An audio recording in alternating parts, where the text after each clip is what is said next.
ہم وزن اعتبار سے من صام رمضان ایمانا واحتسابا غفر له ما تقدم من ذنبه، من قام رمضان ایمانا واحتسابا غفر له ما تقدم من ذنبه۔ اب سوال پیدا ہوتا ہے قیام اللیل سے مراد کیا ہے؟ یہاں پہ میں تراویح کی کا جو پس منظر ہے وہ بیان کر دینا چاہتا ہوں۔ دیکھیے جیسا کہ ہم نے خطبے میں بھی دیکھ لیا، اللہ نے قیام اللیل جو ہے اسے فرض نہیں ٹھہرایا تطوعا، قرآن مجید میں بھی اس کا کوئی ذکر نہیں، احادیث میں اس کی تشویق و ترغیب پوری موجود ہے۔ ایک اور حدیث بھی ہم بعد میں پڑھیں گے اس پر۔ اس کا پس منظر کیا تھا کہ اس کو چھوڑ دیا گیا۔ اب ظاہر بات ہے مسلمانوں میں کمزور بھی ہیں، مسلمانوں میں وہ مزدوری کرنے والے بھی ہیں، روزہ تو فرض ہے ان پر، چاہے مئی کا مہینہ ہے اور گندم کاٹنی ہے، روزہ تو پھر بھی رکھنا ہوگا، یہ سب کچھ، لیکن یہ کہ رات کو پھر کھڑے رہنا ان کے لیے جاگنا ممکن نہیں ہے، لہذا ان کے اوپر یہ چیز فرض نہیں۔ حضور نے تراویح کی نماز یا قیام اللیل نہ اسے فرض قرار دیا، نہ اس کے بعد جماعت کوئی اہتمام کیا مستقل، صرف 3 راتیں آپ نے جماعت کروائی ہے، اس میں 8 رکعتیں آپ نے پڑھی ہیں کہ جو آپ کا معمول تھا تہجد کا وہ پڑھی، اور تہجد کے وقت ہی جماعت کرائیے۔ یہ ہے وہ حدیث۔ اس کے علاوہ کسی نماز تراویح جو ہے جو ہم پڑھتے ہیں 20 رکعتیں عشاء کے ساتھ متصل، اس کا کوئی ذکر نہ دور نبوی میں ہے نہ دور صدیق اکبر میں ہے۔ یہ دور حضرت عمر کی خلافت میں ہوا ہے، اور ہم نہیں کہہ سکتے کتنے سال کے بعد ہوا ہے۔ حضرت عمر رضی اللہ تعالیٰ عنہ کی خلافت کا دور جو ہے وہ تو 10 برس ہے، ہو سکتا ہے 5 برس کے بعد ہوا ہو، 6 برس کے بعد ہوا ہو، 12 ہوا ہے ان کے عہد میں۔ حضرت عمر ایک مرتبہ مسجد میں داخل ہوئے، مسجد نبوی میں، تو دیکھا کہ کچھ لوگ 8 10 12 جو ہیں وہ ایک جو ہے حافظ کے پیچھے کھڑے ہوئے اور قرآن سن رہے، کچھ دوسرے کونے میں کھڑے ہیں، کچھ کہیں اور کھڑے ہیں، مختلف جماعتیں ہو رہی ہیں۔ تو انہوں نے سوچا کہ کیوں نہ ان سب کو ایک امام کے پیچھے جمع کر دیا جائے، اور اس کے لیے لوگوں کی سہولت کے لیے عشاء کے ساتھ متصل رکھ دیا جائے، اس لیے کہ تہجد کے وقت اٹھنا جو ہے وہ تو ہر کس و ناقص کا کام نہیں ہے، کہ عشاء کے بعد اگر تھوڑا سا اضافی وقت ہو صرف تو یہ ہر شخص کر لے گا، مزدور بھی کر لے گا۔ لہذا آپ نے یہ نظام تجویز فرمایا کہ عشاء کے متصلاً بعد 20 رکعت نماز پڑھی جائے اور ایک امام کے پیچھے پڑھی جائے۔ یہ گویا کہ اجتہاد ہے حضرت عمر رضی اللہ تعالی عنہ، اس کو آپ نے خود بدعت بھی قرار دیا ہے، لیکن بدعت حسنہ۔ بدعت کس اعتبار سے؟ لغوی اعتبار سے، نئی بات، اس لیے کہ حضور کے زمانے میں نہیں تھی، تو یہ اس طریقے سے ایک نئی بات ہے۔ لیکن یہ بات چونکہ بہت اچھی ہے، بہت عمدہ ہے، آپ جب یہ نظام چل پڑا تو ایک دن مسجد میں آئے، دیکھا کہ بڑی بھری مسجد ہے، صحابہ کھڑے ہیں اور ایک امام کے پیچھے قرآن سن رہے ہیں۔ آپ نے فرمایا نعم البدعۃ ھذہ، یہ جو ہم نے نئی بات شروع کی ہے یہ بہت اچھی ہے، بہت عمدہ ہے۔ اب یہاں سے فرق واقع ہو گیا ہے۔ ایک تو اہل تشیع جو ہے وہ تو ویسے ہی حضرت عمر سے بہت دشمنی رکھتے ہیں، عناد رکھتے ہیں، تو حضرت عمر کے اجتہادات سے انہیں نفرت ہے، انہیں دوری ہے، چاہے وہ کوئی سا بھی حضرت عمر کا اجتہاد ہو۔ ہمارے ہاں اہل حدیث حضرات بھی در حقیقت حضرت عمر یا کسی اور خلیفہ راشد کے فعل کو وہ سمجھتے ہیں کہ یہ ایگزیکٹو آرڈرز ہیں، یہ ہمیشہ کے لیے نہیں ہے۔ حضرت عمر نے اپنے دور میں ایک نظام قائم کیا، ان کے دور کے لیے ٹھیک تھا، یہ ہمیشہ کے لیے نہیں۔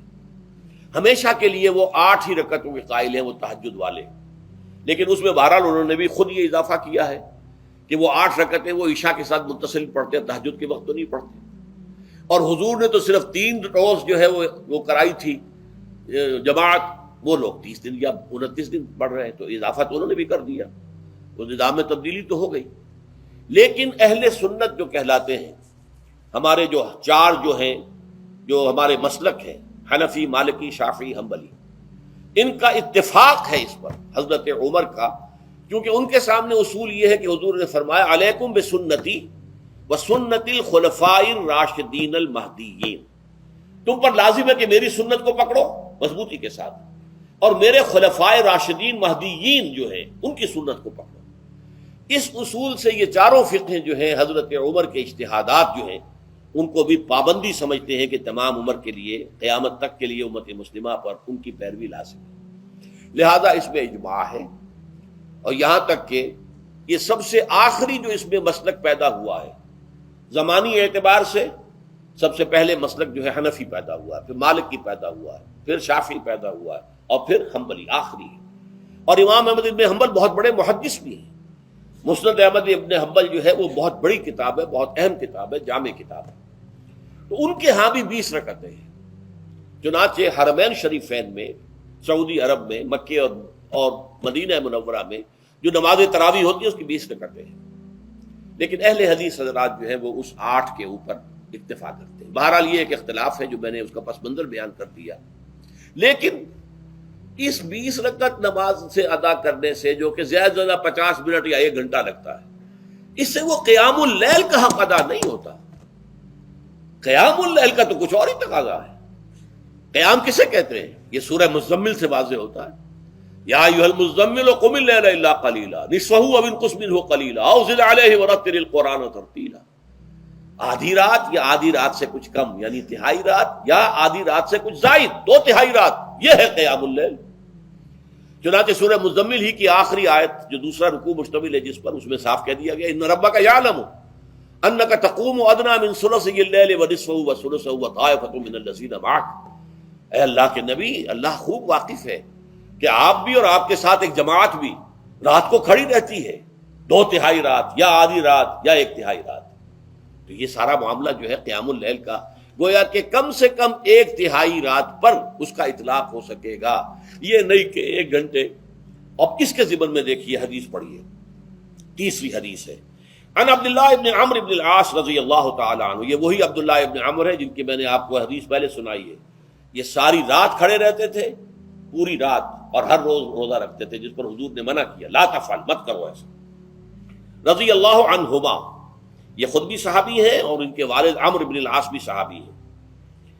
ان رسول اللہ صلی اللہ علیہ وسلم قال، کہ اللہ کے رسول صلی اللہ علیہ وسلم نے فرمایا، الصیام والقرآن یشفعان للعبد، روزہ اور قرآن بندے کے حق میں شفاعت کریں گے۔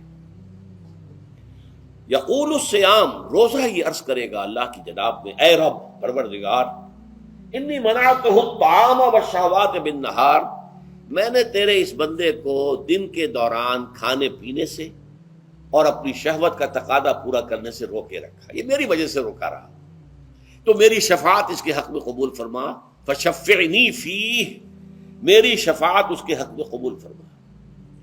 ویقول القرآن، قرآن کیا کہے گا، منعتہ النوم باللیل، میں نے اسے رات کے وقت سونے سے، نیند سے روکے رکھا، فشفعنی فیہ، تو اس کے حق میں میری شفاعت قبول فرما۔ حضور فرماتے ہیں فیشفعان، ان دونوں کی شفاعت قبول کی جائے گی۔ یہ ہے قیام اللیل۔ یہ قیام اللیل صرف تراویح کی نماز سے جو پڑھ لی جاتی ہے، اور ہمارے ہاں تو یہ ہے، وہاں کم سے کم یہ تو تھا، صحابہ کرام کھڑے ہوتے تھے تو جو قاری پڑھ رہا ہوتا تھا وہ ان کے دل میں اترتا جاتا تھا، اس کا مضمون اور مفہوم جو ہے ان کو معلوم ہے، لہذا وہ اس کی زبان سے نکلا ہوا ہر لفظ ان کے قلب کی گہرائیوں تک اتر رہا ہے۔ یہاں تو یہ ہے پیرٹ لائک حافظ ہے، اسے خود پتہ نہیں میں کیا پڑھ رہا ہوں۔ اکثر حفاظ جو ہیں وہ عالم تو نہیں ہوتے، اور جو سن رہے ہیں انہیں کچھ پتہ نہیں ہم نے کیا سنا ہے۔ تو ٹھیک ہے، کم سے کم ثواب تو انہیں ملے گا کہ انہوں نے وقت نکالا ہے، 1 گھنٹہ ہی اضافی صحیح، لیکن بہرحال اس کا وقت تو انہوں نے نکالا ہے، محنت کی ہے، کھڑے رہے ہیں، ثواب ملے گا۔ لیکن جو مقصد ہے وہ حاصل نہیں ہوتا۔ اس مقصد کے حصول کے لیے اول تو قیام اللیل کی کم سے کم مدت 1/3۔ اگر کوئی شخص فرض کیجئے کہ اس کے ہاں کوئی اور انتظام نہیں ہے، جیسا کہ ہمارے ہاں ہم نے انتظام کیا ہے، بڑے بڑے شہروں میں دورہ ترجمہ قرآن، اس میں ہمیں 5 گھنٹے لگ جاتے ہیں، نصف شب کے قریب تری جو ہے معاملہ ہو جاتا ہے۔